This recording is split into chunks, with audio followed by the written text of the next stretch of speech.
அதிகாரம் 3வது வசனம். 1 சாமுவேலின் புஸ்தகம் 22ஆம் அதிகாரம் அதனுடைய 3வது வசனம். 1 சாமுவேல் 22ஆம் அதிகாரம் 3வது வசனம் நாம் எல்லாரும் இணைந்து வாசிப்போம். 1 Samuel chapter 22 verse 3 எடுத்துட்டீங்களா? வாசிப்போமா?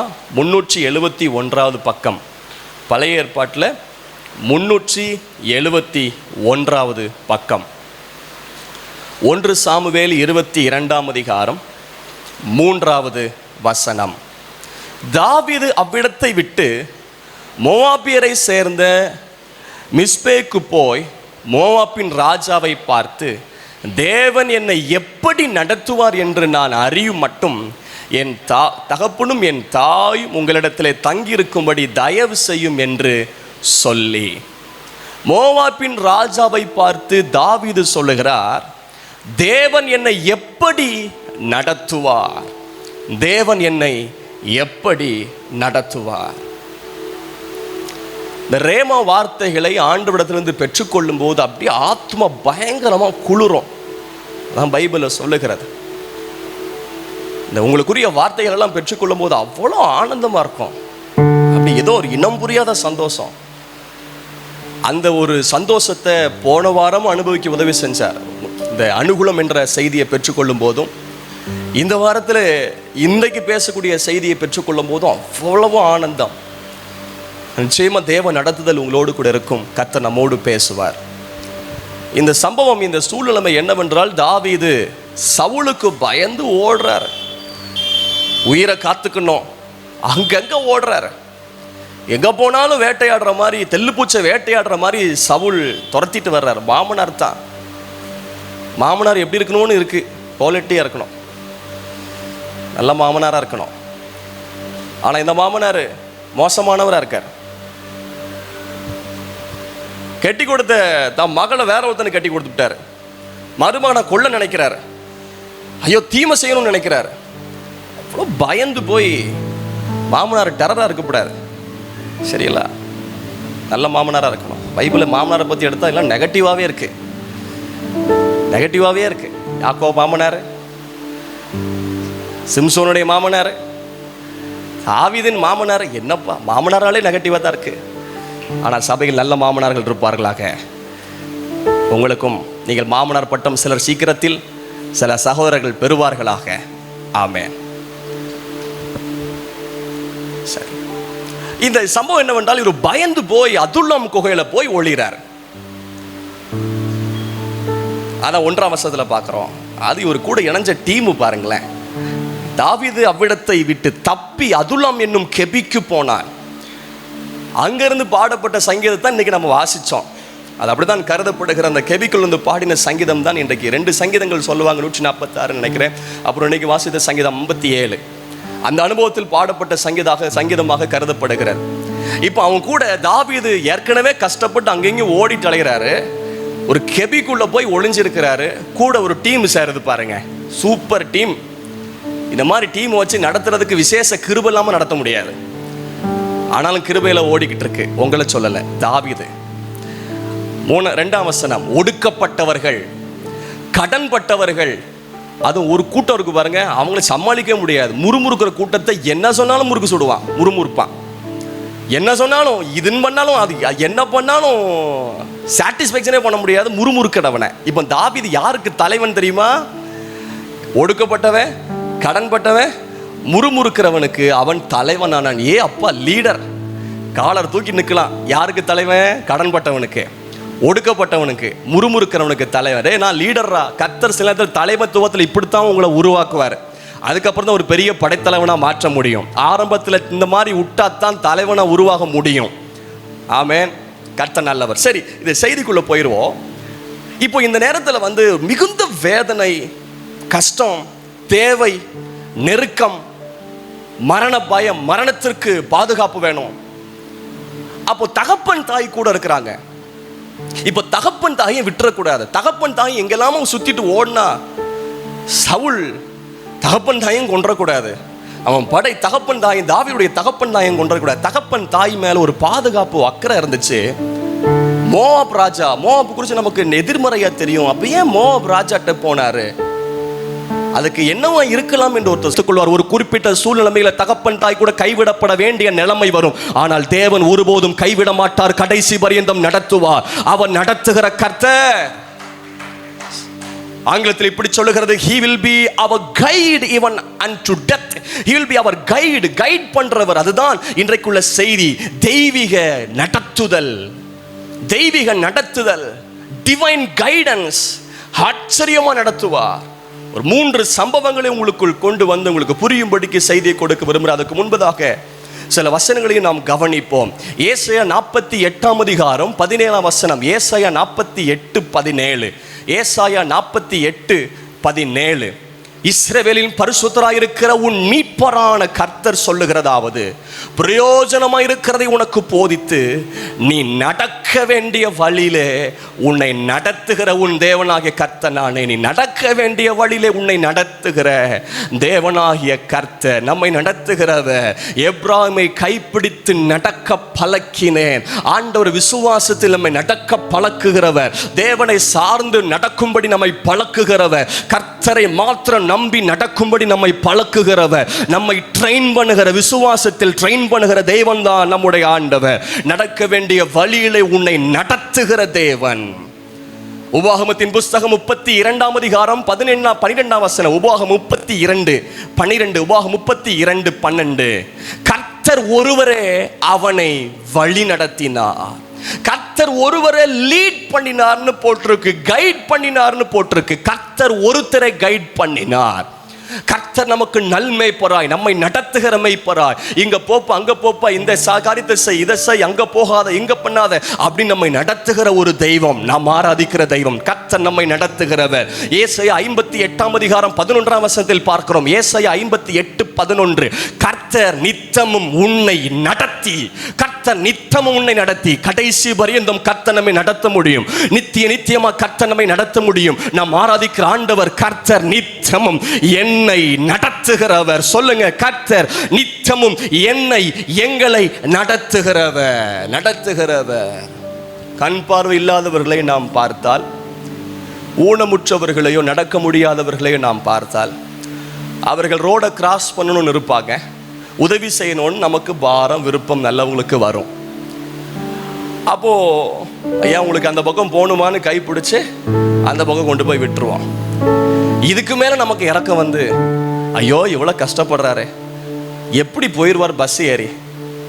அவருக்கு ஊரு திருச்செந்தூர், அதனால கூடவே போய் அவர் வீடு வரைக்கும் போய் இறக்கி விட்டுட்டு வந்துடுவோன்னு எந்த நல்ல மனுஷனுக்காவது வருமா விருப்பம்?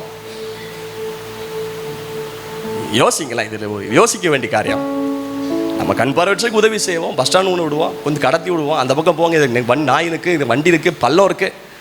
ஐயோ நீ எங்கே போகணும்? சென்னைக்கா போகணும்? இருக்குங்க, நான் வர்றேங்க. அப்படி சென்னை வரைக்கும் கொண்டு விட்டு வந்துட்டு, மனுஷனுடைய உதவி ஒரு லிமிட் தான், மனுஷனுடைய நடத்துதல் ஒரு அளவு தான். ஆனால் கர்த்தர் அப்படி அல்ல. குருடர்களை அறியாத வழியில் நடத்துகிறவர். கர்த்தர் நித்தமும் நம்மை நடத்துகிறவர். கர்த்தர் நித்தமும் நம்மை நடத்துகிறவர். தெய்வீக நடத்துதல். ஆண்டவர் உங்களை தெய்வீக நடத்துதலுக்குள் நடத்த சபையும் நம்மையும் விரும்புகிறார். நாம் எல்லாமே தேவ நடத்துதலுக்குள் உட்பட்டிருக்கிறோம். தேவ சித்தம், உங்கள் லீடிங், உங்க கைடன்ஸ், நீங்க என்ன சொல்றீங்களோ அப்படின்னு தேவனே நம்ம சார்ந்து இருக்கிறோம். ஒருவேளை குழப்பத்தோடு இங்க யாரா வந்திருக்கலாம், என்ன செய்யணும்னு தெரியல, என்ன முடிவெடுக்கணும்னு தெரியல, யாரை போய் பார்க்கணும்னு தெரியல, இதற்கு என்ன வழின்னு தெரியல என்று சில குழப்பத்தில் நீங்க இருக்கலாம். அதற்காக ஜெபிச்சு கூட வந்திருக்கலாம். ஆனால் கர்த்தர் உங்களை நடத்துவேன்னு சொல்றாரு. நான் உங்களுக்கு தெய்வீக நடத்துதலை கொடுப்பேன். I will guide you. மனுஷன் நடத்துறது மாதிரி அல்ல, நான் உங்களை நடத்துகிற விதம் வித்தியாசம். நான் உனக்கு போதித்து நீ நடக்க வேண்டிய வழியை உனக்கு காட்டுவேன். உண்மையில் என் கண் வைத்து உனக்கு ஆலோசனை சொல்லுவேன். நோவா மூலமாக கர்த்தர் பெரிய பேழை கட்டினார். ஒரு பெரிய கப்பல் என்று கூட நினைச்சுக்கலாம். ஆச்சரியமா இருக்கு. இதுக்கு முன்னாடி கப்பலோ போட்டோ கிடையாது. வெள்ளப்பெருக்கு பார்த்ததில்ல, மலையை பார்த்ததில்ல, இந்த மாதிரி தண்ணிலாம் பார்த்ததில்ல. முறையை கட்ட சொல்றாரு. அந்த வயது நம்ம குறிப்பிட்டு கவனித்தால், நோவாவுடைய வயது, பேழை கட்ட ஆரம்பித்த பிள்ளைகளுடைய வயதெல்லாம் கொஞ்சம் கவனிச்சு பார்த்தா கிட்டத்தட்ட 100 வருஷம் எடுத்ததாம். பேழை கட்டுறதுக்கு 100 வருடம், 100 வருஷமா ஒரு பேழையை கட்டியிருக்கிறார் என்று சொல்லுகிறார்கள். இந்த பேழைக்கு சுக்கான் கிடையாது, சுக்கான் கிடையாது. இந்த பேழைக்கு நங்கூரம் கிடையாது. பொதுவாக பெரிய பெரிய கப்பலில் சுற்றி பார்த்தீங்கன்னா சேஃப்டி போட்ஸ் இருக்கும். ஏதாவது ரொம்ப பிரச்சனை, கப்பலில் பிரச்சனை வந்துச்சுன்னா உடனே அதை இறக்கி 2-3 பேர் உள்ள உட்காருவாங்க, தண்ணிக்குள்ளே போகும். சின்ன போட்டு மாதிரி இருக்கும், சேஃப்டி போட் கிடையாது. பொதுவாக கப்பல்லாம் திசை காட்டும் கருவி இருக்கும். இந்த பேழையில் திசை காட்டும் கருவி கிடையாது. வெளியே எட்டி பார்க்க முடியாது. மேலே இருக்கு ஒரே ஒரு ஜன்னல், கதவு மேலே தான் இருக்கு. இஷ்டத்துக்கு இவரும் திறக்க முடியாது, கதவு லாக்கு வெளியே கர்த்தர் பூட்டினார். இஷ்டத்துக்கு வெளியே எட்டி பார்க்க முடியாது. நங்கூரம் இல்லை, சுக்கான் கிடையாது, திசை காட்டும் கருவி கிடையாது, அங்கே மாலுமியும் கிடையாது. ஒன்று புரிஞ்சுக்கிறோம், நோவா பேழையை நடத்தினது கர்த்தர். தெய்வீக நடத்துதல், தெய்வீக நடத்துதல். கர்த்தரே நங்கூரமா, கர்த்தரே சுக்கானா, கர்த்தரே விசைப்பட, கர்த்தரே திசை காட்டும் கருவியா, கர்த்தரே அந்த நோவா பேழைக்கு நடத்துகிறவராக இருந்தார். உங்களுக்கு சொல்லட்டும், கர்த்தர் உங்களுக்கு தெய்வீக நடத்துதலை தருவாராக. நான் உங்களை அப்படி ஆசீர்வதிக்கிறேன். நீங்கள் வாழ்நாள் எல்லாம் கர்த்தர் நம்மை தெய்வீக நடத்துதலுக்குள் வைத்து கர்த்தர் நம்மை நடத்துவாராக. நம்முடைய சுய அறிவின்படி அல்லாமல், சில மனுஷனுடைய துர ஆலோசனைபடி அல்லாமல், நாம் உணர்ச்சி வசப்பட்டு அதை பார்த்து இதை பார்த்து அல்லாமல், தேவனுடைய நடத்துதலுக்குள் உட்பட கர்த்தர் நமக்கு கிருபை தருவாராக. தெய்வீக நடத்துதல் உங்கள் மேல் இருப்பதாக. ஆண்டவர், எனக்கு தெய்வீக நடத்துதல் எனக்கு தாரும் என்று கேளுங்கள். அப்படி கை உயர்த்தி ஜெபம் பண்ணுங்க. ஆண்டவரே, தெய்வீக நடத்துதல் எனக்கு வேணும், தெய்வீக நடத்துதல் எனக்கு வேணும். என்ன நடத்துங்க ஆண்டவரே, என்ன நடத்துங்க ஆண்டவரே, நடக்க வேண்டிய வழியில் என்ன நடத்துங்க ஆண்டவரே. Lord, I need divine guidance, I need divine guidance, I need divine guidance. சொல்லுங்க, தெய்வீக நடத்துதல் எனக்கு தேவை ஆண்டவரே. தெய்வீக நடத்தல் பிள்ளைகளுடைய படிப்பு காரியமா இருக்கலாம், திருமண காரியமா இருக்கலாம், வீடு கட்டுமான காரியமா இருக்கலாம், ஏதோ ஒரு வாகனம் வாங்குற காரியமா இருக்கலாம். என்னவா இருந்தாலும் இன்றைக்கு ஆண்டவர்ட்ட சொல்லுங்க, எனக்கு இதுல தெய்வீக நடத்துதல் வேணும், எனக்கு இதுல தெய்வீக நடத்துதல் வேணும். Lord, I need your guidance, I need your guidance. தெய்வீக நடத்துதல் வேணும் ஆண்டவரே. தெய்வீக நடத்துதல் எனக்கு தாரும் ஆண்டவரே. தெய்வீக நடத்துதல் எனக்கு தாரும் ஆண்டவரே. தேவன் நடத்துகிறவர், தேவன் நடத்துகிறவர். ஒரு சம்பவத்தை நாம் பார்த்து, நாம் கவியை பாடி ஜோம்னுட்டு தொடர்ந்து சில வார்த்தைகளை கவனிக்க போகிறோம். மத்தேயு 2ஆம் அதிகாரம் 12ஆம் வசனம். மத்தேயு 2:12 வாசியுங்கள். மத்தேயு 2:12. பின்பு அவர்கள் ஏரோதிடத்திற்கு திரும்பி போக வேண்டாம் என்று சொப்பனத்தில் தேவனால் எச்சரிக்கப்பட்டு வேறு வழியாய் தங்கள் தேசத்துக்கு திரும்பி போனாங்க. அந்த வார்த்தை நோட் பண்ணிக்கோங்க, வேறு வழியாய், வேறு வழியாய், வேறு வழியாய். இயேசு என்ற குழந்தை பிறந்திருக்கிற செய்தி பரவினது. ராஜா பிறந்திருக்கிறார் என்ற செய்தி தான் பரவினது. பிறக்கும் போதே ராஜாவை பிறந்தவர் இயேசு. ராஜா பிறந்திருக்கிறார், யூதருக்கு ராஜா பிறந்திருக்கிறார் கேட்டபோது சாஸ்திரிகள் அவர்கள் எழும்பி வர்றாங்க. அவங்களை நடத்தும்படிக்கு நட்சத்திரம் அவங்களுக்கு முன்னாடி சென்றுட்டே இருந்தது. அதை பார்த்து அவங்களுக்கு சந்தோஷம். கரெக்டா பிள்ளை இருக்கும் இடத்துல கொண்டு போய் அந்த நட்சத்திரம் விட்டது. ஆனா போற வழியில ஒரு சம்பவம் நடந்துச்சு. என்ன கவனிங்கள், போற வழியில ஒரு சம்பவம் நடந்துச்சு. சாஸ்திரிகள் இயேசு என்கிற குழந்தையா பிறந்த ராஜாவை பார்க்க செல்லும் போது இவங்க என்ன நினைச்சாங்க தெரியுமா? நீங்கள் வசனத்தை கவனியுங்கள். 4ஆம் வசனம். அவன் பிரதான ஆசிரியனாகிய ஜனத்தின் வேதபார் எல்லாரையும் கூடி வர செய்து கிறிஸ்துவானவர் எங்கே பிறப்பார் என்ற இடத்தில் விசாரித்தான். மன்னிக்கணும், அதுக்கு முன்னாடி கூட சில வசனங்களை கவனிங்கள். மத்தேயு 2ஆம் அதிகாரம் 1ஆம் வசனத்திலிருந்து ஏரோது ராஜாவின் நாட்களில் யூதாவில் உள்ள பெத்லகேமில் இயேசு பிறந்த பொழுது கிழக்கிலிருந்து சாஸ்திரிகள் எருசலேமுக்கு வந்து, யூதருக்கு ராஜாவாக பிறந்திருக்கிறவர் எங்கன்னு தெரியல, யாருன்னு தெரியல. ராஜா பிறந்திருக்கிறாரு, கிஃப்ட் கொண்டு போவோம் சாஸ்திரிகள் நினைச்சு வர்றாங்க. எங்க போனோன்னு தெரியல. கிழக்கிலே அவருடைய நட்சத்திரத்தை கண்டு அவரை பணிந்து கொள்ள வந்தோம் என்றார்கள். நட்சத்திர விசேஷமா தோணுச்சு, ஒருவேளை இதுதான் நடத்தும் என்று சொல்லி அதை பார்த்துட்டு வந்தோம். ஏரோது ராஜா அதை கேட்ட பொழுது 3ஆம் வசனம் கவனிங்க. ஏரோது ராஜா அதை அதை பார்த்தபோது கேட்டபோது அவனும் அவரோடு கூட எருசலேம் நகரத்தார் அனைவரும் கலங்கினார்கள். ஏன் கலங்கணும்? பிறந்தா சந்தோஷம் தானே, ஒரு ராஜா பிறந்தா. ஆனா இவனுக்கு கலங்குது. தேவன் சில நேரத்தில் நமக்கு தர்ற திட்டம் அடுத்தவனுடைய எதிரியுடைய அடி வயிறை கலங்கும்படி செய்வார். ஏன்னா என் பையன் தான் இளவரசன், அவன் தான் அடுத்த ராஜா வரணும். எவன்டா ராஜா வரது இப்போ பிறந்த சொல்றாங்கன்னா, ரூத் மோவாபிய சந்ததி. இந்த ரூத்துடைய சந்ததியில தான் தாவீது வர்றார். ஒருவேளை ரூத்தினுடைய சந்ததியா இருப்பதினால் மோவாப்போடு கூட சில ஐக்கியங்கள் இருந்திருக்கலாம். அவர்கள் எதிர்மறையா இருந்தாலும் அவர்கள் குடும்பத்தின் ரீதியா ஏதோ ஐக்கியம் இருந்திருக்கலாம் அப்படிங்கிறத கருதப்படுது. எப்படி இருக்கட்டும், தேவன் பச்சைக்கிற இடத்திலிருந்து தேவன் நமக்காக பாதுகாப்பை அவர் கொடுக்க முடியும். இப்போ மோவாப் ராஜாட்ட சொல்றாரு, என் தகப்பன் தாய் உங்களிடத்தில் தங்கி இருக்கும்படி தயவு செய்யும்.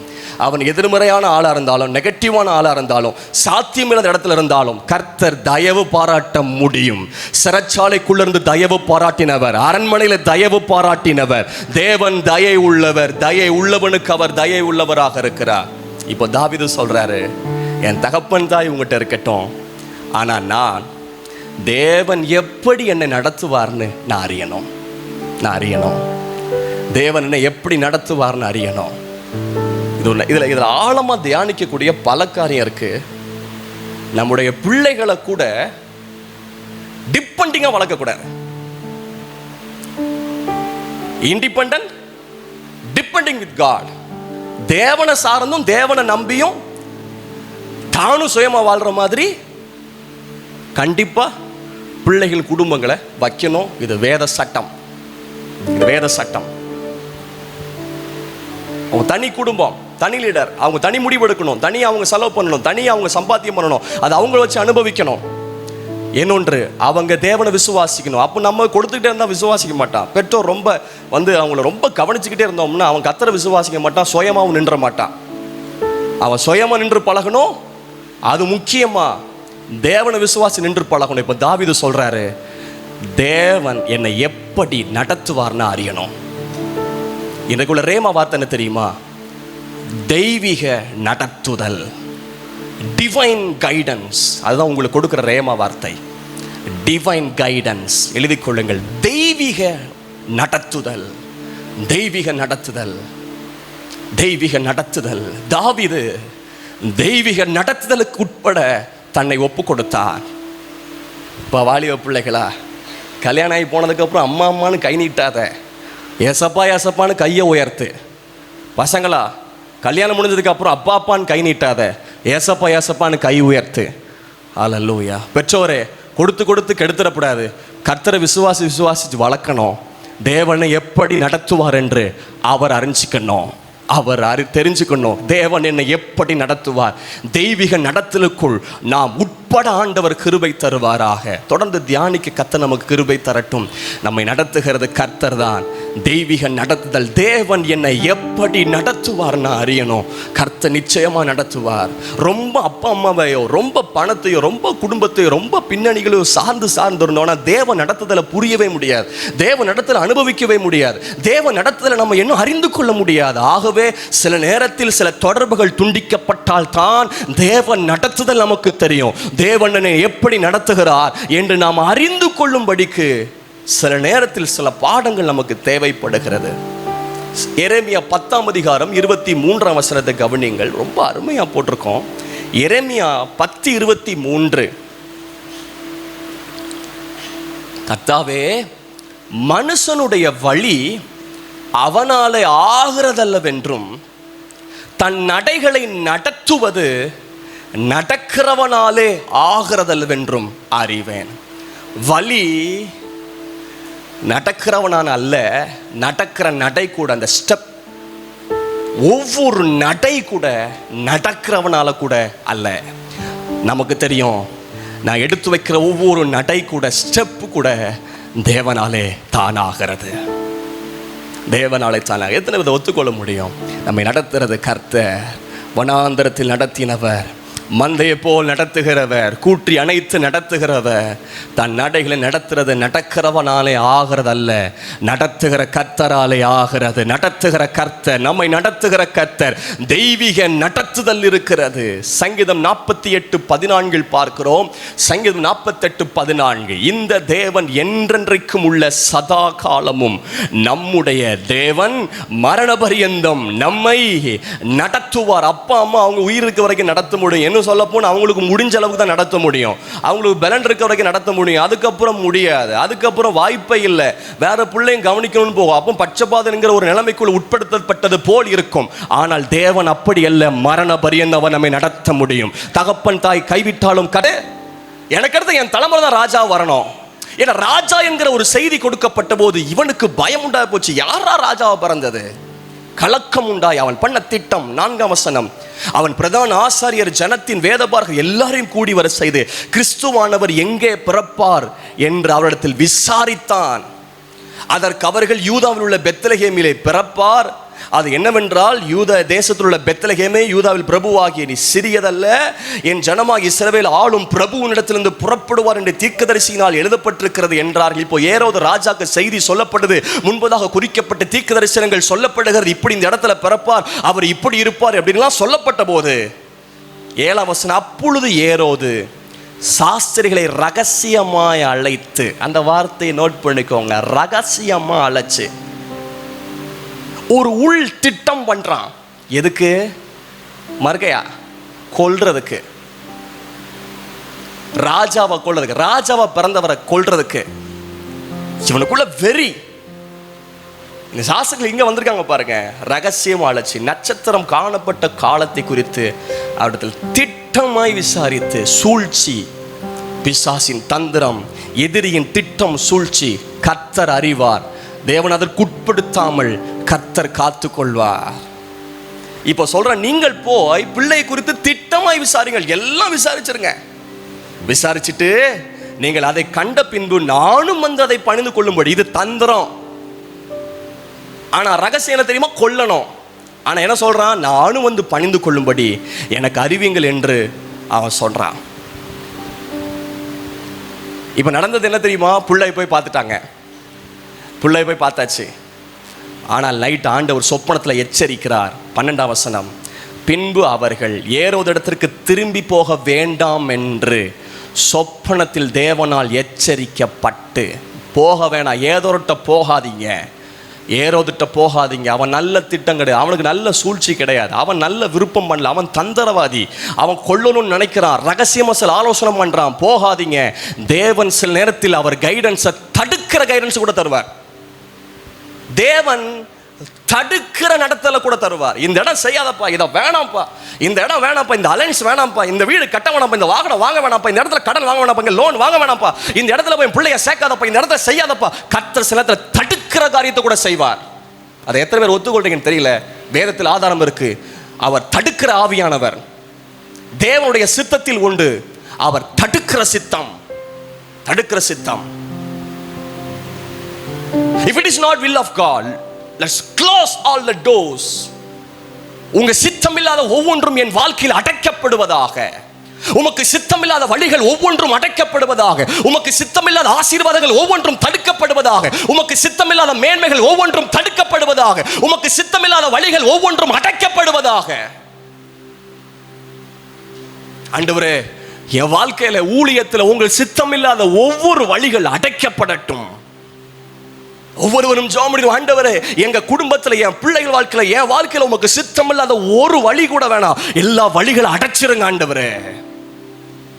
ஆவியானவர் தடை பண்ணுகிற ஆவியானவர். கர்த்தருக்கு தெரியும், பின் நிலைமை தெரியும், எதிர்காலம் தெரியும்.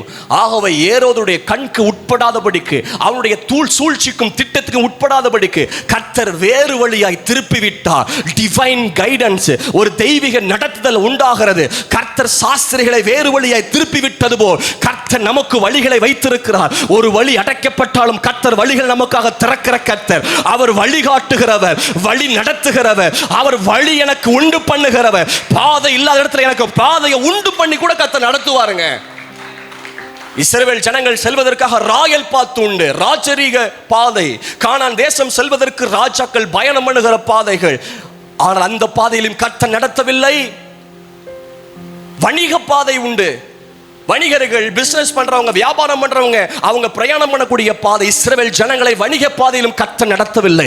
ஆண்டவர் புதிய பாதைகள் நடத்தினார். ஒருவரும் நடந்திராத செங்கடலுக்குள் புதிய பாதை, யோர்தானுக்குள் புதிய பாதை. கர்த்தர் நமக்கு பாதைகளை உருவாக்கி கூட அவரால் நடத்த முடியும். ஆனால் சில இடத்தில் பாதைகள் இருந்தாலும் அங்கே நடக்க கூடாது என்று கர்த்தர் சில இடத்தில் தடுக்க கூட அவரால் முடியும். அப்போஸ்தலர் 16 அதிகாரம் 6-7 வசனத்தை கவனியுங்கள். அப்போஸ்தலர் 16 அதிகாரம், அப்போஸ்தலர் 16 அதிகாரம், Book of Acts chapter 16 verse 6 and 7. அப்போஸ்தலர் 16:6-7. அவர்கள் பிரிகியா கலாத்தியா நாடுகளை கடந்து போன போது ஆசியாவிலே வசனத்தை சொல்லாத படிக்கு பரிசுத்த ஆவியினாலே தடை பண்ணப்பட்டு. யார் தடை பண்ணா? யார் தடை பண்ணா சொல்லுங்களேன். அப்போஸ்தலர் 16:6. பரிசுத்த ஆவியினாலே. பரிசுத்த ஆவியானவர் நம்முடைய வாழ்க்கையில் பல காரியத்தை தடை பண்ணுவாராக. ஆமென். வரமாட்டேக்கே. உங்களுக்கு ரொம்ப விருப்பமா எல்லாம் நடக்கணும்னு விருப்பமோ, தாங்கள் கோர்னது கைக்கூடி வந்தது என்று எண்ணி மாட்டிடக்கூடாது கடுங்காட்சியில் பாருங்களேன். அதனால கர்த்தர் என்ன நடத்துறாரு அது மட்டும் நடக்கட்டும். ஆமென்.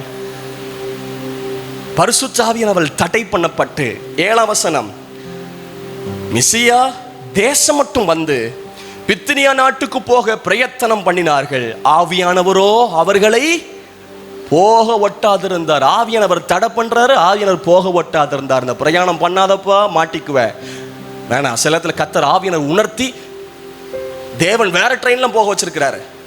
ஒரு தேவ மனுஷனை பாதுகாக்க ஆவியானவர் நம்மளை காக்குறதுக்கு தான். இழப்பு மாதிரி தெரியும், நஷ்டம் மாதிரி தெரியும், கஷ்டம் மாதிரி தெரியும். ஆனால் தேவன் தீமை செய்கிறவர் அல்ல. தீமை நன்மையா முடிய பண்ணுகிற நமக்கு தீமை அனுமதிக்க கூடாது என்பதற்காக தேவன் சில நேரத்தில் அவர் நன்மையா தடை பண்ணுவார். அவருடைய கைடன்ஸ்ல, அவருடைய நடத்துதலில் தடை பண்ணுகிற ஒரு திட்டம் இருக்கு, அடைக்கிற ஒரு திட்டம் இருக்கு. தேவன் அல்லவோ அடைச்சி வச்சிருக்கிறாரு. நோவா பிழைய கர்த்தர் அடைச்சார், சாராள் கற்பத்தை கர்த்தர் அடைச்சார், அன்னாள் கற்பத்தை கர்த்தர் அடைச்சார், ராகேல் கற்பத்தை கர்த்தர் அடைச்சார் என்று வேதம் சொல்லுகிறது. கர்த்தர் அடைச்சது கர்த்தர் ஏற்ற சமயத்தில் திறக்க முடியும். அவருக்கு தெரியும். ஒருவரும் பூட்டக்கூடாதபடிக்கு திறக்கிறவர், ஒருவரும் திறக்கக்கூடாதபடி பூட்டுகிறவர். கர்த்தர் என்னைக்கு நினைக்கணும்னு தெரியும். நோவா பேழையில் இருந்தவர்களை கர்த்தர் நினைச்சாரு, திறந்து விட்டாரு. அவன் நினைப்பார். சிலர் அடைச்சா மறந்துடுவான். சின்ன பிள்ளைகள் அப்படித்தான் விளையாடுவாங்க. பாத்ரூம்ல போட்டு வெளியே வந்து அடைச்சு விட்டுருவான். சின்ன பசங்க எவ்வளவு தட்டினாலும் திறக்க முடியாது, ஏன்னா வெளியே அடைச்சு விட்டுருவான். அதுக்கப்புறம் மறந்துடுவான். பாருங்க, சின்ன பசங்க விளையாட்டு போக்கில் அடைச்சு விட்டதை மறந்துடுவான். இதே மாதிரி தான் மனுஷன் பண்றான். சில வழிகள் எல்லாம் அடைச்சு விட்டுறான், மறந்து போயிடுறான். ஆனா கர்த்தர் வேதத்துல பார்க்கிறோம், அவர் நோவா பிள்ளைகளின் கர்த்தர் நினைவு கூர்ந்தார், அடைச்சதை திறந்து விட்டாரு. ஆண்டவர் சாராளை நினைவு கூர்ந்தார், அடைச்ச கற்பத்தை திறந்து விட்டார். நினைச்சாரு தேவன் அன்னாளை நினைவு கூர்ந்தார், அடைச்ச கற்பத்தை திறந்து விட்டாரு. கர்த்தர் அடைச்சா ஏற்ற சமயத்தில் எப்பம் திறக்கணும்னு தெரியும். அதுதான் தேவ திட்டம். என் வாழ்க்கையில் தேவனால் அடைக்கப்பட்டது எப்பொழுது திறக்க வேண்டும் என்று அவருக்கு தெரியும். அவரால் அடைத்ததை அவர் திறப்பார். அவர் சமயத்தில் திறப்பார், அவர் நேரத்தில் திறப்பார், அவர் காரியத்திற்காக திறப்பார். நன்மைக்காக, நன்மைக்காக. தொடர்ந்து கர்த்தருடைய வார்த்தை கவனிக்க கிருபை தருவாராக. ஹல்லேலூயா. பாடல் வரிகளை பாடுவோம். எங்களுக்குள்ளே வாசம் செய்யும் ஆவியானவரே, என்னாலும் உம் சித்தம் போல் நடத்தும் ஐயான்னு பாடுவோம். இந்நாளில் என்ற அந்த பாடல் இருக்கும். எந்நாளில் ஜபமா அந்த பாடலை பாடுவோம். எந்நாளில் உம் சித்தம் போல் நடத்தும் ஐயா.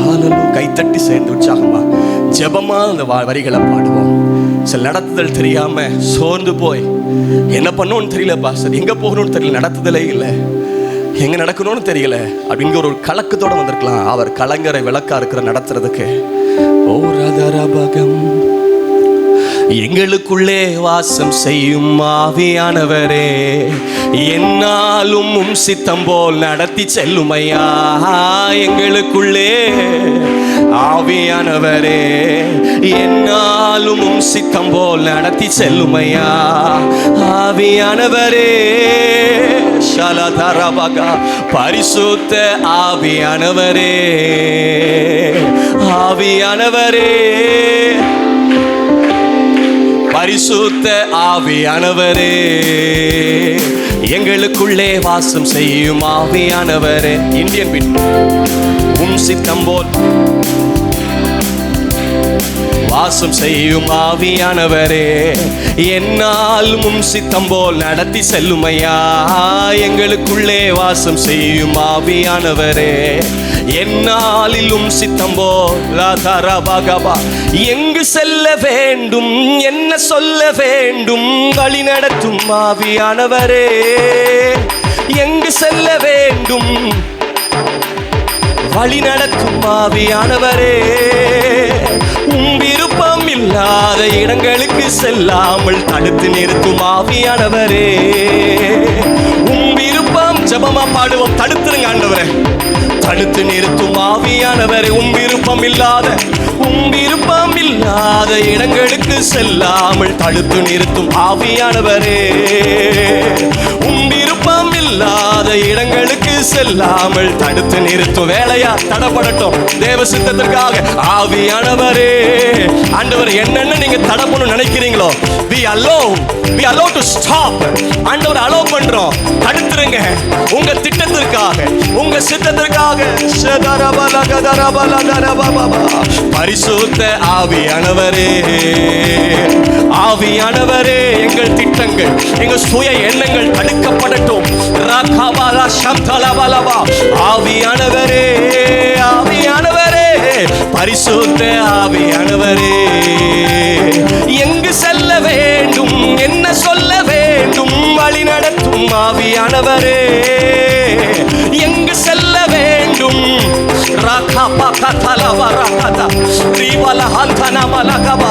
உம் விருப்பம் இல்லாத இடங்களுக்கு செல்லாமல் தடுத்து நிறுத்தும் ஆவியானவரே. உம் விருப்பம் இல்லாத இடங்களுக்கு செல்லாமல், உம் விருப்பம் இல்லாத இடங்களுக்கு செல்லாமல் தடுத்து நிறுத்தும் ஆவியானவரே. உம் விருப்பம் இல்லாத எதையுமே தடுத்து நிறுத்தும் ஆவியானவரே. உம் விருப்பம் இல்லாத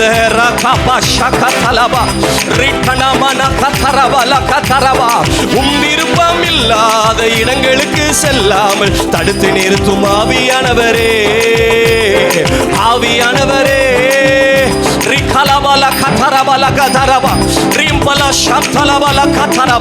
எதிர்காலத்தை அறிந்தவர், நம்முடைய தூர நாட்களை அறிந்தவர், பின் நாட்களை அறிந்தவர், நன்மைக்காக அடைக்கிறார், நன்மைக்காக தடை பண்ணுகிறார், நன்மைக்காக வழிகளை அடைக்கிறார், நன்மைக்காக சில உயர்வுகளை தடுக்கிறார், நன்மைக்காக சில நன்மைகளை தடுக்கிறார். காரணம், எதிர்காலம் அவருக்கு தெரியும், பின் காலம் அவருக்கு தெரியும், பின் தலைமுறை அவருக்கு தெரியும், நன்மை அவருக்கு தெரியும். ப்ளூ பிரிண்ட் கர்த்தர் கரத்தில் இருக்கிறது, நம் வழிகள் கர்த்தர் கரத்தில் இருக்கிறது, நம் திட்டங்கள் கர்த்தர் கரத்தில் இருக்கிறது.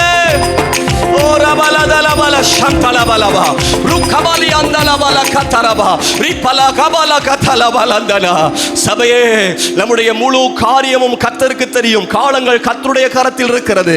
நான் விரும்புகிறபடி அல்ல, தேவன் நடத்துகிறபடி நடக்கட்டும். நான் எண்ணுகிறபடி அல்ல, தேவன் விரும்புகிறபடி நடக்கட்டும். ஆண்டவரே, ஒப்பு கொடுக்கிறோம், எங்களோடு பேசும் அப்பா, இயேசுவின் நாமத்தில் பிதாவே, ஆமென். தேவன் நம்மை நடத்துகிறவர், தெய்வீக நடத்துதல், டிவைன் கைடன்ஸ். 3 சூழ்நிலைமை அல்லது 3 நபருடைய காரியங்களை கவனித்து இவர்கள் தேவனால் நடத்தப்பட்டார்கள். தேவனால் நடத்தப்படுவதற்கு இவர்கள் என்ன செய்தார்கள் என்று சுருக்கமாய் புரியும்படி எளிமையாய் உங்களுக்கு சொல்லுகிறேன். ஆனால் ஒரே ஒரு பிரதானமான கட்டளை தான் தேவன் நடத்துதலுக்கு. அந்த ஒரு கட்டளையே வித்தியாசமாக பாயிண்டாக பார்ப்போம். என்னவென்றால், நடத்துதலுக்காக ஜெபிக்க வேண்டும். We should pray for guidance. நடத்துதலுக்காக ஜெபிக்க வேண்டும். நடத்துதலுக்காக ஜெபிக்க வேண்டியது ஒரே கட்டளை. இந்த கட்டளைகளை ஒவ்வொரு சம்பவத்தில் என்ன போட்டிருக்குன்னு கவனிக்க போகிறோம். நடத்துதலுக்காக ஜெபிக்க வேண்டும். நம்ம நடத்துதலுக்காக என்ன பண்ணணும்னு ஒவ்வொருத்தட்டையாக கேட்போம். என்ன பண்ணலாம், என்ன செய்யலாம், அது எப்படி, இது எப்படி. ஆனால் தேவன் நம்மை நடத்துகிறவர். மனுஷனம் நடத்துவது குறிப்பிட்ட கால அளவு அவர்கள் யோசனை வைத்தும் அவர்களுக்கு அனுபவத்திலே கொஞ்ச காலம் தெரிந்துதான் நடத்த முடியும். ஆனால் தேவன் அப்படியே நம்மை அழைத்தவர், உருவாக்கினவர். நம்முடைய எதிர்காலங்கள் முற்றுமுடைய மரணபரியந்த நம்முடைய காலம் அவருக்கு தெரியும். வேதத்தில் சில ஜபங்கள் இருக்கிறது. சங்கீதம் 27:11. சங்கீதம் 27:11. கர்த்தாவே, உமது வழியை எனக்கு போதித்து என் எதிராளிகள் நிமித்தம் செவையான பாதையிலே என்னை நடத்தும் ஆண்டவரே, செவையான பாதையில் நடத்தும். சங்கீதம் 27:11. வழி எனக்கு போதிச்சிருங்க, செவையான பாதையில் நடத்திருங்க ஆண்டவரே. ஜபமா இருக்கட்டும், ஆண்டவர் நடத்துங்க ஆண்டவரே. செவையான பாதை உங்களுக்கு என்னென்னு தெரியும். நாங்கள் வெளியே தான் பார்ப்போம், ஆனால் உங்களுக்கு உள்ள காரியம்லாம் தெரியும் ஆண்டவரே.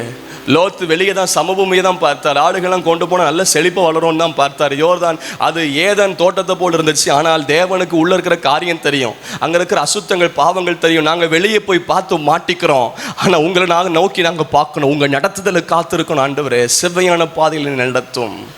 சங்கீதம் 73:24. சங்கீதம் 73:24. உடைய ஆலோசனையின்படி நீர் என்னை நடத்தி முடிவிலே மகிமையில் ஏற்றுக்கொள்வீர். ஆலோசனைப்படி என்னை நடத்துங்க ஆண்டவரே. உடைய ஆலோசனைப்படி என்னை நடத்துங்க ஆண்டவரே. சங்கீதம் 143:10. சங்கீதம் 143:10.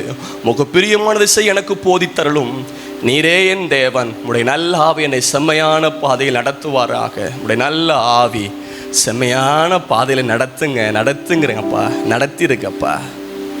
சங்கீதம் 139:24. சங்கீதம் 139:24. வேதனை உண்டாக்கும் வழி என்னிடத்தில் உண்டோ என்று பார்த்து நித்திய வழியிலே என்னை நடத்தும். என்ற வேதனை உண்டாக்க வழி இருக்கான்னு பார்த்து நித்திய வழியில் நடத்தியிருக்க ஆண்டவரே, நடத்துங்க ஆண்டவரே. நடத்துதலுக்காக ஜெபம் பண்ணுங்கள், கர்த்தர் நடத்துவார். முதலாவது ஒரு நபரை உங்களுக்கு அடையாளப்படுத்துகிறேன். தெரிந்த நபர், தியானித்தது, படித்தது. இந்த நாளின் ரேமாவாக இருக்கிறபடியினால் நம்முடைய சூழ்நிலைமைக்கு ஏற்றாறு போல் அது இருக்கட்டும். ஆதியாகமம் 24:48. ஆதியாகமம் 24:48. தலைகுனிந்து கர்த்தரை பணிந்து கொண்டு, நான் என் எஜமானுடைய சகோதரன் குமாரத்தியை அவர் குமாரனுக்கு கொள்ள என்னை நேர்வழியாய் நடத்தி வந்த என் எஜமானாய் ஆபிரகாமின் தேவனாக இருக்கிற கர்த்தரை ஸ்தோத்தரித்தேன். ஆதியாகமம் 24:48. என்னை நேர் வழியாய் நடத்தி வந்த என்ற வார்த்தையை நோட் பண்ணி கொள்ளுங்கள். என்னை நேர் வழியாய் நடத்தி வந்த எலியாசர் கர்த்தருக்கு ஸ்தோத்திரம் பண்றாரு, பணிந்து கொண்டு என்னை நேர் வழியாய் நடத்தி வந்த, நேர் வழியாய் நடத்தி வந்த. இது ஒரு திருமண காரியத்திற்காக இதில் எல்லாமே அடங்குது. பெண் பார்க்கறது, நிச்சயம் பண்ணுறது, பெண்ணை கூட்டுட்டே வர்றது. நம்மளாவது பாட்டு போட்டால் தனித்தே தான் பண்ணுவோம். பெண் பார்க்கறது, அப்புறம் உறுதிப்படுத்துறது, அப்புறம் திருமணம். இங்கே ஒரே சூழ்நிலைமையில் நடக்குது. அது எவ்வளோ கன்ஃபியூஷன் இருக்கும், எவ்வளோ குழப்பம் இருக்கும். அதுவும் அப்பா வரல, வேலைக்காரன் அனுப்பி விடுறாரு. அவர் டவுட்டில் கேட்டார், குமாரனை கூட்டு போகலாமா? அவ்வளவுதான். தொடைக்கல கை வை, ஆணையிடு, இங்கேருந்து கூட்டு போயிட விடாது குமாரனை. அப்பா பெரிய வேலை. ஆனால் இவருக்கு தெரிஞ்சது எலியாசருக்கு இந்த முதிர் வயது அனுபவம் உள்ள இந்த எலியாசர், இத்தனை வருஷம் அனுபவத்தில் நான் செய்ய முடியாது. எவ்வளோ பணியை செஞ்சிருப்பார் ஆபிரகாம் வீட்டில். முதிர் வயது, எல்லாவற்றுக்கும் அதிகாரி, பல அனுபவங்கள் இருக்கும். தான் அனுபவத்தை கூட சாராம இந்த எலியாசர் ஜெபித்த ஜெபங்கள் நாம் கவனிக்கிறோம். 24:11-14 துறவண்டைக்கு முன்னாடி நின்று எலியாசர் ஜெபம் பண்றாரு. ஹல்லேலூயா. 24:11 நோட் பண்ணி கொள்ளுங்கள், தயவு செய்தரலும். அப்படி என்ன ஜெபம் பண்றாரு தெரியுமா? தம் மனசுல ஜெபம் பண்றாரு, தம் மனசுல ஜெபம் பண்றாரு. இந்த ஜெபம் முடியும் போதே அற்புதம் நடந்துச்சு. அவன் இப்படி சொல்லி முடிக்கும் முன்னே, 15ஆம் வசனம், இப்படி அவன் சொல்லி முடிக்கும் முன்னே எலியாசருடைய ஜெபம் தெய்வீக நடத்துதலை காண்பித்தது. ஜெபம் நம்முடைய அனுபவத்தை விட, பிரயாசங்களையும் விட ஜெபம் வழி நடத்தலை காண்பிக்கும். எலியாசர் தன் மனசுல தான் இதை ஜபிச்சார்.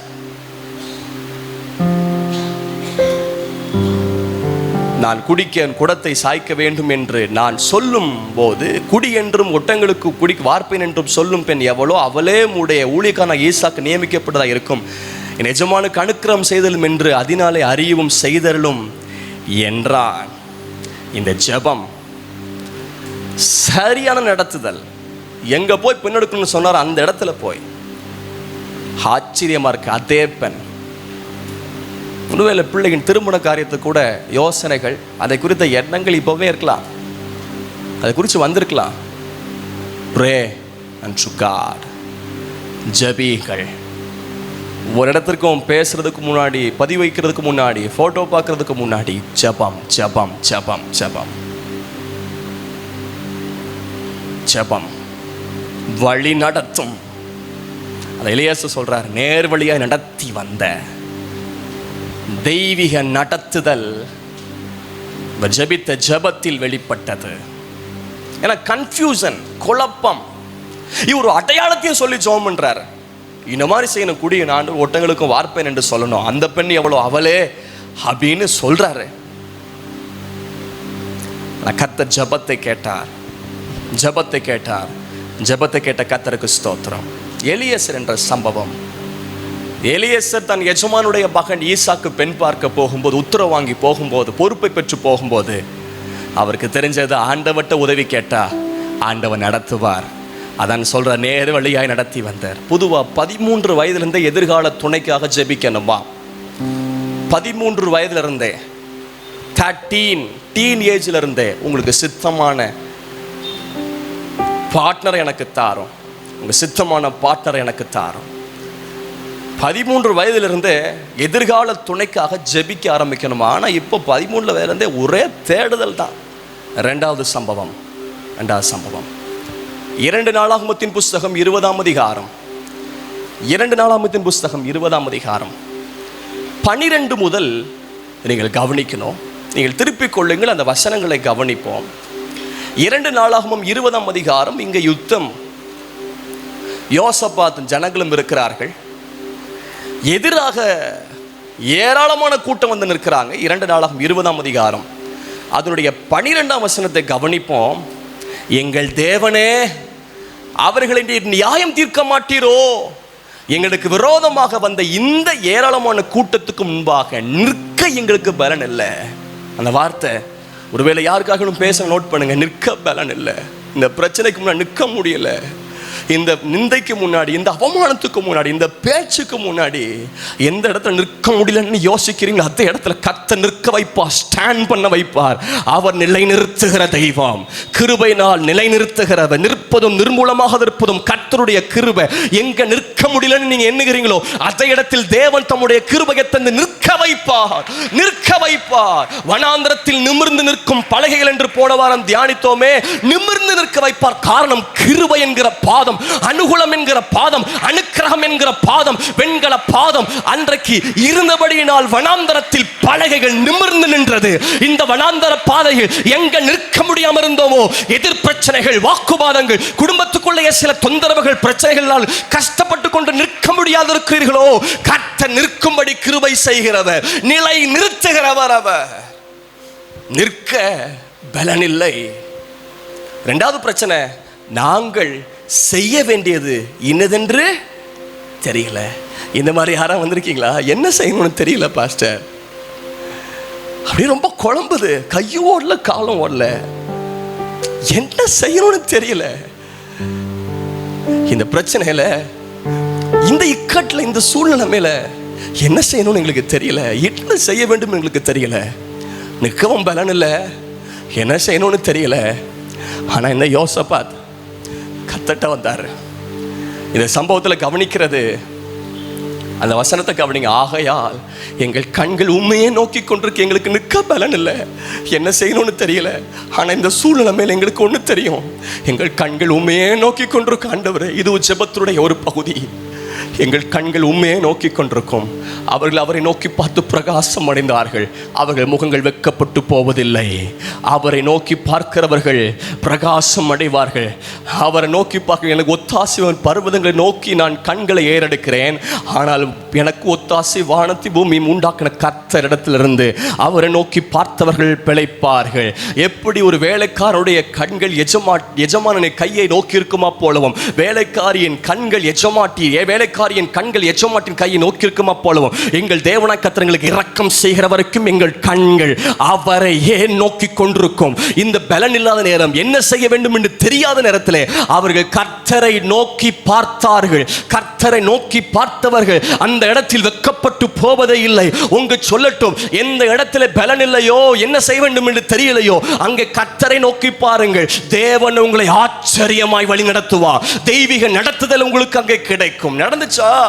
நடத்துதல் கிடைச்சுதான் பார்த்தா தொடர்ந்து வசனங்களை கவனிங்கள். யூதா கோத்திரத்தார் அனைவரும், அவர்கள் குழந்தைகளும், அவர்கள் பெண் ஜாதிகளும், அவர்கள் குமாரும் கூட கர்த்தருக்கு முன்பாக நின்றார்கள். அவர்கள் கர்த்தரை நோக்கி பார்த்தார்கள். ஜெபம் கர்த்தருக்கு முன்பாக நிற்கிறது, ஜீவனுள்ள தேவனுக்கு முன்பாக நிற்கிறது. எலியாவை குறித்து வேதத்தில் பார்க்கிறோம். 1 ராஜாக்கள் 17:1. கர்த்தருக்கு முன்பாக நிற்கிறவன் கர்த்தருக்கு முன்பாக நிற்கிறபடியினால் அங்கே தேவன் வழிநடத்தலை கொடுத்தார். போ, நீ அங்கே போ, கேரித்தாட்டன்றைக்கு போ, அங்கே ஒளித்துக் கொண்டிரு. அவன் கர்த்தருக்கு முன்பாக நின்றபடியினால் கீழே பார்க்கிறோம், கேரித்தாட்டின் தண்ணீர் வற்றி போனது, காகங்கள் இறைச்சி கொண்டு வரவில்லை. இப்போ சொல்றார், சாரிபாத் வீட்டுக்கு போ. அடுத்த அதிகாரத்தில் ஆரம்பத்தில் சொல்லுகிறார், நீ போ, ஆகாப்புக்கு உன்னை காண்பி. கர்த்தருக்கு முன்பாக நிற்கிறவனுக்கு தெய்வீக வழிநடத்தல் உண்டாகும். ரொம்ப சீக்கிரத்தில் முடிச்சிடுறேன். கவனியுங்கள், கர்த்தருக்கு முன்பாக நின்ற இந்த எலியா காரியத்தில் தேவ நடத்தல் வேணுமா? கர்த்தருக்கு முன்னாடி நின்று பாருங்கள். தேவைக்காக பேங்குக்கு முன்னாடி போய் நிற்கிறோம்ல, லோனுக்கு கர்த்தருக்கு முன்னாடி எத்தனை நிமிஷம்? ஒரு காரியத்தின் ஆலோசனைக்காக சில மனுஷன் முன்னாடி எத்தனையோ மாத்தி பேசணும். ஆனா கர்த்தருக்கு முன்னாடி எத்தனை நிமிஷம்? எவ்வளவு நேரம்? மனுஷனுக்கு முன்னாடி நிற்கிற நேரத்தை விட தேவனுக்கு முன்னாடி நிற்கிற நேரம் விலையேறப்பெற்றது. அது தேவனுடைய நடத்துதலுக்கு உட்படுத்தும். இவர்கள் கர்த்தருக்கு முன்னாடி நின்றபடினால் இந்த சம்பவத்தை கவனிங்கள், ஆச்சரியமா இருக்கும். 2 நாளாகும் 20 அதுல தொடர்ச்சியான வசனம், கர்த்தருக்கு முன்னாடி நின்றார்கள். அடுத்த வசனம், அப்பொழுது. அந்த வார்த்தை முக்கியம். அப்பொழுது என்ற வார்த்தை முக்கியம். எப்பொழுது? கர்த்தரை நோக்கி பார்த்தபோது. எப்பொழுது? கர்த்தருக்கு முன்னாடி நின்ற பொழுது. நடந்தது சபை நடுவிலிருந்து மத்தனியாவின் குமாரனாகிய எலியேல் மகனாகிய பெனாயாவுக்கு பிறந்த சகரியாவின் புத்திரன் யகாசியேல் என்னும் ஆசரிப்பின் புத்திரரில் ஒருவனாகிய லேவியின் மேல் கர்த்தருடைய ஆவி இறங்கினதனால். என்ன ஆச்சரியமான வழிநடத்தல் தெரியுமா? அப்பா, ஒருத்தன் மேல அங்க தீர்க்கதரிசி கர்த்தருடைய ஆவி இறங்கி தீர்க்கதரிசனம் சொல்றான். எதுக்கு தெரியுமா? நடத்துறதுக்கு. தேவன் கைட் பண்றாரு, வழி நடத்துறாரு. இந்த பிரச்சனை என்ன செய்யணும்? பலன் இல்லை, நிக்க பலன் இல்லை, என்ன பண்ணணும்னு தெரியல, எதிர்ப்பா பிரச்சனைகள். ஆனா நிக்க பலன் இல்லை, என்ன செய்யணும்னு தெரிந்த போது ஜெபம் பண்றாங்க, நோக்கி பார்க்கறாங்க, கர்த்தருக்கு முன்னாடி நின்றாங்க. கர்த்தருடைய ஆவி இறங்கி தீர்க்க தரிசனம் சொல்றா. யகாசியேல் சூப்பரா வழி நடத்துறாரு, என்கிற உற்சாகம் படுத்துறாரு. தேவன் நடத்துதலில் நமக்கு உற்சாகம் கிடைக்கும். தேவன் நடத்துதலில் நமக்கு பலன் கிடைக்கும். தேவன் நடத்துதலில் தைரியம் கிடைக்கும். தேவன் நடத்துதலில் வாக்குத்தத்தம் கிடைக்கும். கிடைச்சது. இந்த யுத்தம் உங்களுடைய கர்த்தர் பண்ணுவாரு. இந்த யுத்தத்தை நடத்துறது கர்த்தர். ஆனா என்ன பண்ணுங்க, நாளைக்கு நீங்கள் அவர்களுக்கு விரோதமா போங்க, என்ன செய்யணும்னு சொல்றாரு. யுத்தம் கர்த்தர் பண்ணுவாரு. ஆனா ஒருத்தர் தீர்க்கதரிசனமா சொல்றான், நாளைக்கு நீங்க போங்க. அடுத்த சில வசனங்கள் இருக்கு. நாளைக்கு நீங்கள் அவர்களுக்கு விரோதமாய் போங்கள், இதோ அவர்கள் சீஸ் என்னும் மேட்டு வழியாய் வருகிறார்கள். என்ன வரதுன்னா அப்படி தெளிவா சொல்றான் தீர்க்க தரிசனத்துல. அப்படி வர்றான்பா, நீ நாளைக்கு அங்க போ. தெய்வீக நடத்துதல் கர்த்தருக்கு முன்னாடி நின்னா கிடைக்கும். எங்க போகணும்னு கர்த்தர் சொல்லுவார், என்ன செய்யணும்னு கர்த்தர் சொல்லுவார். நீங்க சந்திப்பீங்க. எருவேல் வனாந்தரத்துக்கு எதிராக பள்ளத்தாக்கின் கடையாந்தரங்களை கண்டு சந்திப்பீர்கள். பயப்படாமல் இருங்கள், நாளைக்கு அவர்களுக்கு எதிராக புறப்படுங்கள். கர்த்தர் உங்களோடு இருக்கிறார். இந்த தெய்வீக நடத்துதல் கர்த்தருக்கு முன்னாடி நின்றதினால், கர்த்தரை நோக்கி பார்த்ததினால் கிடைத்தது. உற்சாகப்படுத்துகிறேன். இதாகலும் சில காரியங்களை நடத்துதல் இல்லாமல் என்ன செய்யணும்னு தெரியாம சின்ன காரியம் கூட செய்ய முடியாம நம்ம திகைக்கலாம். ஆனா ஜெபம் கர்த்தருக்கு முன்னாடி நிற்கிறது ஆச்சரியமான வழிகளை நமக்கு திறக்கும். மூன்றாவது சம்பவத்தை சொல்லி ஜெபிப்போம். மூன்றாவது தாவீது சவுலுக்கு பயந்து பெலிஸ்தரின் பாளையத்துக்குள்ள இருந்தார், பெலிஸ்தர் படையோடு இருந்தார். இப்ப இஸ்ரவேலுக்கும் பெலிஸ்தருக்கும் யுத்தம் வந்த போது அங்க உள்ளே ஒருத்தன் சொல்றான், வேணாம்ப்பா சண்டை மும்முரமா போகும்போது இவன் இஸ்ரவேலுக்கு சப்போர்ட்டா போயிடுவான்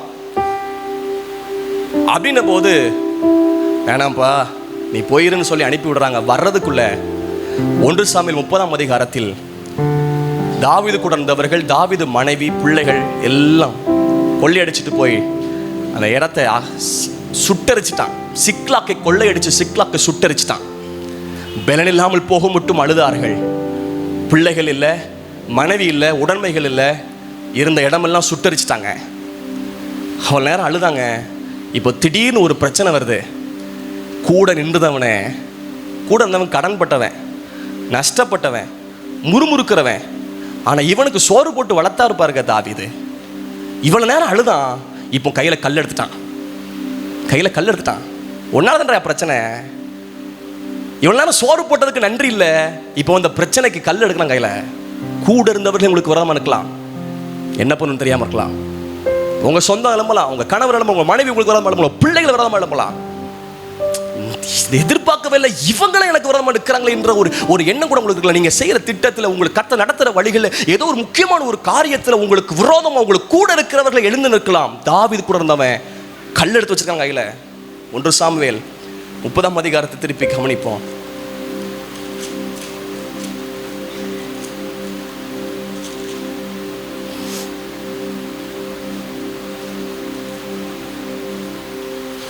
ஆறாம் வசனம், 1 சாமுவேல் 30:6. தாவீது மிகவும், ஏற்கனவே மனைவி, தாவீதுக்கு இழப்பு வந்திருக்கு, மற்ற எல்லாருக்கும் இழப்பு இருக்கு, ஆனா தாவீது மிகவும் நெருக்கப்பட்டான். சகல ஜனங்களும் தங்கள் குமார குமார்த்தி நிமித்தம் மனக்லேசமானதனால் அவனை கல்லெறிய வேண்டும் என்று சொல்லி கொண்டார்கள். அவன் பேசுறான், டே சமயம் பாரு, தாவீது எங்கேயா திரும்பும் போது கண்ணை மூடிட்டு அழுவார் பாரு, தூக்கி கல்லை தூக்கி எரிஞ்சு கொன்னுருவோம். கூட இருக்கிறவனே கல்லை தூக்கி எரிஞ்சு கொலை பண்ண நினைக்கிறான். நம்ம கூட இருக்கிறவங்களை சதி செய்ய நினைக்கலாம். பல கொலைகள் நடக்குது. பெரிய பெரிய அதிகாரிகளும் அரசியல்வாதிகளும் பல காரியங்கள் எப்படி பண்றான்னு தெரியுமா? கூட இருக்கிறவங்க வச்சே பண்றான்.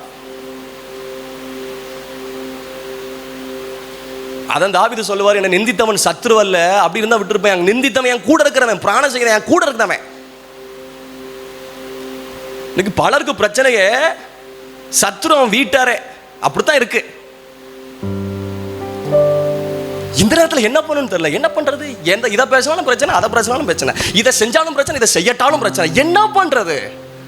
முடிய பிக்கிற மாதிரி இருக்குல்ல. தேவன் இன்னைக்கு உங்களோட தீர்க்கதரிசனமா பேசுறாரு. கூட இருக்கிறவர்களை கல்லறியத்த கலவருக்கு ஒரு பிரச்சனையின் மத்தியில் நீங்க இருக்கலாம். இழப்பு இருக்கு, நெருக்கப்படுறாரு. ஆனால் தாவீது கர்த்தருக்குள் திடப்படுத்தி கொண்டு 7ஆம் வசனம், தாவீது அகிமெலேக்கின் குமாரனாகிய அபியத்தார் என்னும் ஆசாரியை நோக்கி ஏபோத்தை என்னிடத்தில் கொண்டு வா என்றான். அபியத்தார் ஏபோத்தை தாவீதிடத்தில் கொண்டு வந்தான். தாவீது கர்த்தரை நோக்கி, அந்த 8ஆம் வசனத்தை கவனிங்கள், கர்த்தரை நோக்கி. தாவீது நெருக்கப்பட்ட நேரத்தில் என்ன செய்யணும்னு தெரியாது இருக்கும் போது, கூட இருக்கிறவங்க கல்லெறிஞ்சு கொள்ளணும்னு நினைக்கும் போது, இந்த தாவீது ஏபோத்தை கொண்டு வர சொல்றாரு. நான் வேணா இன்னைக்கு எப்படியாவது உங்களுக்கு ஏபோத்தை குறித்து உங்களுக்கு ஒரு ஸ்டடி உங்களுக்கு குரூப்பில் போடுறேன். நீங்கள் ஏபோத்தை குறித்து படிச்சுக்கொள்ளுங்க. ஆசாரியனுடைய வஸ்திரத்தில் இருக்கும் ஏபோத்தை வச்சு தான் தேவ சந்நிதியில் பிரவேசிக்க முடியும். அது சில பிரமாணங்கள் இருக்கிறது. ஏபோத்தில் 12 கோத்திரத்துடைய பெயர்கள் இருக்கும். அதில் ஊரியம் தும்மியும் இருக்கும். அதன் வழியாக கர்த்தர் சித்தத்தை வெளிப்படுத்துவார், சித்தத்தை அறிய வைப்பார். ஊரியம் தும்மியும் வழி, அந்த ஊரியம் தும்மியை குறித்து கூட உங்களுக்கு அனுப்புகிறேன். ஏன்னா இதை குறித்து இப்போ பேசணும் ரொம்ப டைம் ஆயிரும். எப்படி தேவன் வழிநடத்தலை கொடுப்பார், தேவ சித்தத்தை அறிய ஊரியம் தும்மியும் வழியா, ஊரியம் மண்டல் லைட்டு, அது என்ன சொல்றாங்க, அதை எப்படி பேசினார் என்று நம்ம பைபிளில் போடலை. ஊரியம் தும்மியும் வழியா சவுல்கிட்ட பேசவில்லை என்று போட்டிருக்கு. ஆனால் அதில் ஒரு லைட் இண்டிகேட் வருமா, ஆம் என்றால் ஓகே தேவ சித்தம் என்றால் ஒரு இண்டிகேட் வருமா. ஏபோத்தை கொண்டு வந்து விசாரிக்க பேச சொல்றாரு. நான் தண்டை பின்தொடர வேண்டுமா? அதை பிடிப்பேனோ, நான் இதை படிக்கணுமா, இந்த இடத்துல பெண் எடுக்கணுமா, இந்த காரியத்தை செய்யணுமா, இந்த வீடு கட்டணுமா, கேட்டு செஞ்சா தப்பிச்சுக்குவோம், கேட்காம செஞ்சா மாட்டிக்குவோம். விசாரிக்கிறாரு. இந்த கர்த்தரை விசாரிக்காம தான் பல காரியத்தை செஞ்சு பலர் அடிமைத்தனத்துக்குள்ளாகி விடுவிக்கப்பட முடியாமல் சிக்கப்பட்டிருக்கிறார்கள் சிக்கலில். காரணம் தேவனிடத்தில் விசாரிக்காததினால். கேட்கிறான், ஏற்கனவே தேவன்கிட்ட விசாரிக்காம பெலிஸ்தேட்ட போய் மாட்டினாரு. தன்னை தப்பிச்சுக்கிறதுக்காக வேற வழி இல்லாம எதிராடி படை அங்க போய் இருந்தனால தண்டனை வந்துச்சு, எல்லாம் கொள்ளையடிச்சு போயிட்டான். ஆனா இப்ப தெரிஞ்சு போச்சு அசைன்மெண்ட். அதுக்கப்புறம் ராஜாவை மாற போறாரு. கர்த்தரை விசாரிச்சா இல்லை அதெல்லாம் செய்யணும்னு என்கிற ஒரு படிப்பு பாடத்தை கத்துக்கிட்டாரு. நான் போலாமப்பா, பிடிப்பேனோ என்று கேட்டான். அதற்கு அவர் அதை பின்தொடர், அதை பிடித்து சகலத்தையும் திருப்பிக் கொள்வார். கர்த்தர் பேசினார். காரணம் ஆண்டவர்கிட்ட விசாரிச்சான். சில வசனங்கள் விசாரிப்பதற்கு சில வசனங்கள் இருக்கு. பெலிஸ்தேரை மேற்கொள்ள போறதுக்கு கர்த்தர்கிட்ட விசாரிக்கிறான். திரும்ப பிரச்சனை வருது. இப்ப பெலிஸ்தேர் வராம வரும்போது இப்பவும் கர்த்தர்கிட்ட போய் விசாரிக்கிறான். ஒவ்வொன்றும் கர்த்தரிடத்தில் விசாரிப்பா. அதுவோ இதுவோ எது வாய்க்கும், இரண்டும் சரியாய் பயன்படுமோ என்று நீ அறியாய் என்று நம்ம பிரசங்கில பார்க்கிறோம். தாவீது கர்த்தரிடத்தில் விசாரித்தான். நடந்தது என்ன தெரியுமா? அந்த சம்பவம் தொடர்ந்து கவனிச்சிங்கன்னா, இப்ப பெண் தொடர்ந்து போயாச்சு, எங்க போகணும்னு தெரியாது, கொள்ளையடிச்சிட்டு போனா எவன் தெரியாது, சிக்கலாக கொள்ளையடிச்சிருக்கான். இப்போ போற வழியில ஒரு சம்பவம் நடக்குது. நீங்க போய் வாசிங்க, சம்பவத்தை சொல்லிடுறேன், கவனிங்களேன். இப்போ போற வழியில கிளம்பி போயிட்டு இருக்காங்க. கொஞ்சம் பேருக்கு விடாய்த்து போச்சு, டயர்ட் ஆயிடுச்சு, நடக்க முடியல, அவங்கள விடுறாரு. இப்போ போயிட்டு இருக்கும்போது எகிப்தியன் ஒருத்தன் வழியில கிடக்கிறான், மயங்கி கிட்டத்தட்ட சாகர நிலைமையில கிடக்கிறான். 3 நாள் சாப்பிடல. இப்போ இவங்கள வேதனை, மனைவி பிள்ளைகள் இழந்திருக்காங்க. இங்க ஒரு வெறியில பயங்கர வேதனையில போயிட்டு இருக்கும்போது அதுல 200 பேர் காலி ஆறான், நடக்க முடியல, சில நின்று போறாங்க.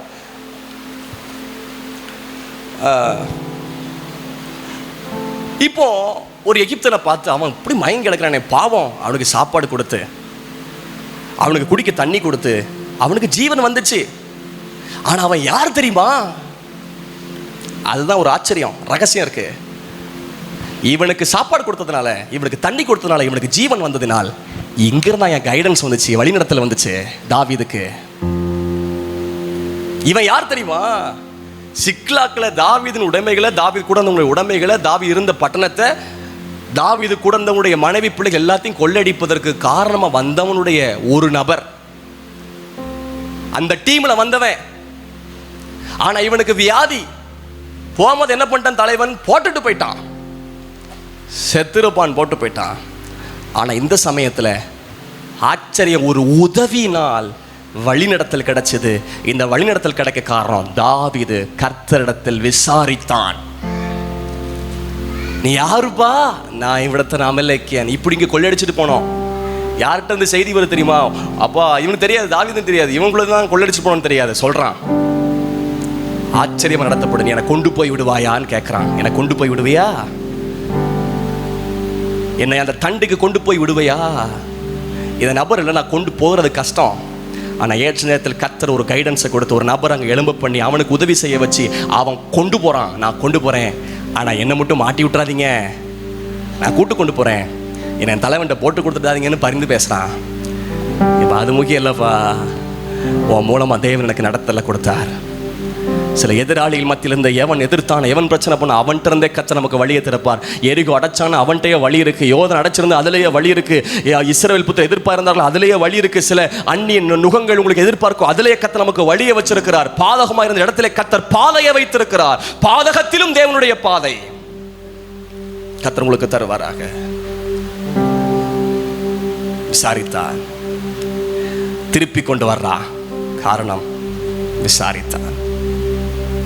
இந்த நாளுடைய செய்தி தெய்வீக நடத்துதல், டிவைன் கைடன்ஸ். நீங்கள் தெய்வீக நடத்துதலை பெறதுக்கு ஒரு காரியம், ஜெபம் பண்ண வேண்டும். அந்த ஜெபத்தினுடைய பிரிவுகள் தான் எலியேசர் ஜெபம் பண்ணார். யோசபாத் ஜனங்கள் கர்த்தரை நோக்கி பார்த்தாங்க, அப்புறம் கர்த்தருக்கு முன்னாடி நின்றாங்க. 3வது சம்பவம், தாவீது சிக்லாக்கில் கொள்ளையடிச்சுட்டு போயிட்டாங்க. தாவீது கூட இருக்கிறவங்க கள்ள தூக்கி எறிய நிற்கிறான், பிளான் பண்ணுறான். தாவீது கர்த்தர்ட்ட விசாரிச்சார், பின்தொடர்ந்து போகலாமா ஆண்டவரே? சாலை நான் போகலாமா? இது உமக்கு சித்தமா? இதை செய்யலாமா? இது வாய்க்குமா? இது வாய்க்காதா? அப்புறம் நீங்க தாவீது குறித்து பல இடத்துல பார்க்க முடியும். உங்களுக்கு அந்த செய்தியில அந்த வசனங்களை நோட் மட்டும் பண்ணி கொடுக்குறேன், நீங்க அதை வாசிச்சிருங்க. பிறகு விசாரிச்சான், கர்த்தரிடத்தில் விசாரிச்சான். சில இடங்களை போட்டிருக்கோம் தாவீதை குறித்து. நான் செய்யலாமா? பின் தொடர்ந்து போகலாமா? இதை எப்படி செய்வேன்? கர்த்தர்ட்ட விசாரியுங்கள். அவர் உங்களை விசாரிக்கிறவர். ஆனபடியால் உங்களை காரியத்தெல்லாம் அவர்கிட்ட சொல்லுங்க. அவர் உங்களை வழி நடத்துவார். அவர் நேர்மொழியாய் நடத்துகிறவர். வழி இது வேதில் நடவுங்கள் என்று சொல்றவர். கண்ட்ரோல் கர்த்தர்ட்ட இருக்கு, கட்டுப்பாடு கர்த்தரிடத்தில் இருக்கிறது. நம்மை நடத்துகிறவர் அவர்தான். நம்மை நடத்துகிறவர். ஒருவேளை யாராகிலும் சில காரியத்தில் எனக்கு நடக்க முடியல, என்ன பண்ணுன்னு தெரியல, வேற வழியே இல்லை, இந்த கடன் அடைப்பதற்கு, இந்த காரியத்தை செய்வதற்கு, திருமண காரியத்தை செய்வதற்கு, இந்த பிரச்சனையெல்லாம் மாற்றுவதற்கு, இந்த வழக்குகளை முடிப்பதற்கு, இந்த வாய்தாவை முடிக்கிறதுக்கு, இந்த வீடை கட்டுறதுக்கு, படிப்பு காரியத்திற்கு என்ன பண்ணணும்னு தெரியல அப்படிங்க ஏதோ ஒரு குழப்பத்தோடு நீங்கள் யாராங்க இருக்கலாம். ஆனால் உங்களுக்கு ஒரு நற்செய்தி, தேவன் வழி நடத்துகிறவர், தேவன் கைட் பண்ணுறவர். அதற்காக அவருக்கு முன்னாடி நிற்போம், அவர்கிட்ட விசாரிப்போம், அவர்கிட்ட கேட்போம். இந்த தேவன் என்றென்றைக்கும் உள்ள சதாகாலம் நம்முடைய தேவன். மரண பரியந்தம் நம்மை நடத்துவார். எப்படி வேணாலும் கைட் பண்ணுவார். ஒரு தேவ ஊழியன் ஊழியத்தை முடிச்சுட்டு குதிரையில் போகிறாரு. வேகமாக அவர் விரோதிகள் என்ன பண்ணாங்கன்னா, 2 பக்கம் மரம் இருக்குது, அந்த மரத்துக்கு இடையில கண்ணுக்கு தெரியாத ஒரு கம்பியை கட்டி வர வழியிலே அவர் தலை அடிபட்டு விழணும், அவரை கொண்டுடணும்னு நினச்சிருக்கிறாங்க கொள்ளையர்கள். இவர் குதிரையில் வேகமாக வர்ற நைட்டு ஊழியத்தை முடிச்சுட்டு வரும்போது, வேகமாக குதிரையில் வரும்போது, இவர்கள் சில மரங்களில் அந்த கம்பி கட்டியிருக்காங்க. கரெக்டாக அந்த இடத்துல மட்டும் இவர் குதிரையில் அப்படியே தலை குனிஞ்சிக்கிட்டே வர்றாரு. அந்த கடந்துட்டாங்க. விரோதிகளுக்கு ஆச்சரியம். அடுத்த நாள் போய், ஐயா உங்களுக்கு எப்படி தெரியும்? கண்ணுக்கே இந்த கம்பி தெரியாது, உங்களுக்கு எப்படி தெரியும்? உங்களுக்கு யாரு சொன்னா? இவருக்கு தெரியாது. கரெக்டாக அந்த இடத்துல வரும்போது ஒரு குழவி தலையிலேயே சுற்றி டிஸ்டர்ப் பண்ணிகிட்டே இருந்திருக்கு. இவர் கம்பி கட்டினதெல்லாம் தெரியாது, குழவி டிஸ்டர்ப் பண்ணிட்டு இருந்திருக்கு. அதனால என்ன பண்ணுறாரு, தட்டி பார்த்துருக்காரு, அப்படியே குனிஞ்சு வந்தார் பாருங்க. அதை கடந்துட்டாரு குழவி. அதுக்கப்புறம் போயிட்டு ஆண்டவர் ஒரு குழவி அனுப்பி கூட கர்த்தர் நம்ம வழி நடத்த முடியும்ங்க. எவ்வளோ பெரிய தேவன் நம்ம நடத்துகிற தேவன். உங்கள் குழப்பங்களுக்கு, உங்கள் சந்தேகங்களுக்கு, உங்களுடைய அடைப்பட்ட சில காரியங்களுக்கு இந்த வாரத்தில் உங்களுக்கு தெளிவை கர்த்தர் உண்டு பண்ணுவார். ஜெபம். ஹல்லேலூயா. வழி காட்டும் தூய ஆவியே, வழி நடத்தும் தூய ஆவியே, வழி காட்டும் தூய ஆவியே, வழி நடத்தும் தூய ஆவியே, வழிகாட்டும் வழிகாட்டும் தூய ஆவியே, வழி நடத்தும் தூய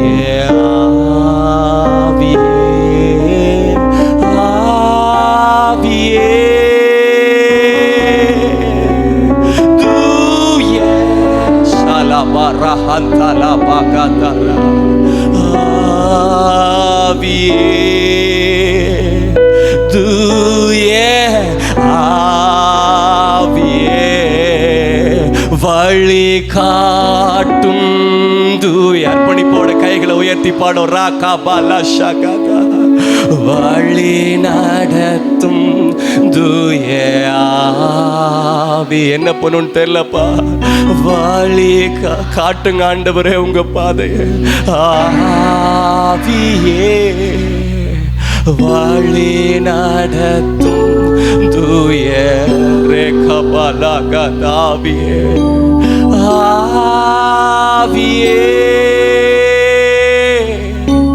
தூய ஆவியே, ரேகலபகதா தூய கரம் பிடித்து நடத்துவா. அப்பா கன்ஃபியூஷன்ல வந்திருக்காங்கப்பா, குழப்பத்துல வந்திருக்காங்கப்பா, என்ன பண்ணணும்னு தெரியாம வந்திருக்காங்கப்பா, சிந்தையின் காரியெல்லாம் அடைக்கப்பட்டு வந்திருக்காங்களப்பா. ரீடா பாகாதாரா நிறுத்துவா. ஒரு தாய் நடத்துங்கப்பா. தெய்வீக நடத்துதல் உண்டாகட்டும். மேக சபா அக்கடி சபத்தை வச்சு நடத்தினவன், நட்சத்திரங்களை கொடுத்து நடத்தினவன். ரீகா பாகாதாலா ஒரு தாய் ஊரியும் தும்மி வழியா சித்தத்தை வெளிப்படுத்தி நடத்தினவன். என்னே தேற்று நடத்தி செல்வீங்க இயேசுவே, நடத்தி செல்வீங்க, நடத்தி செல்வீங்க இயேசுவே, நடத்தி செல்வீங்க. தாங்கி கொள்வீங்க, கரத்தில் ஏந்தி கொள்வீங்க, தாங்கி கொள்ளறப்பாக.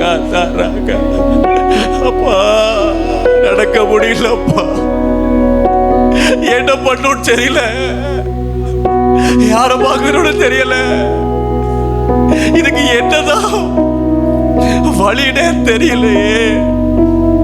அப்பா இந்த நிலைமையோடு வந்திருக்கிறவங்களுக்கு கர்த்தர் தெய்வீக நடத்துதலை கொடுங்க, தெய்வீக நடத்துதலை கொடுங்க. உயர்ந்த மறைவில பர்வதத்துல அரராத் மலையில கொண்டு போய் நடத்தி இந்த பேழையை கொண்டு போய் நிறுத்தினது போல் கர்த்தர் உயரமான ஸ்தானத்தில கொண்டு போய் இவர்களை வழிநடத்தி நிறுத்துவீராக.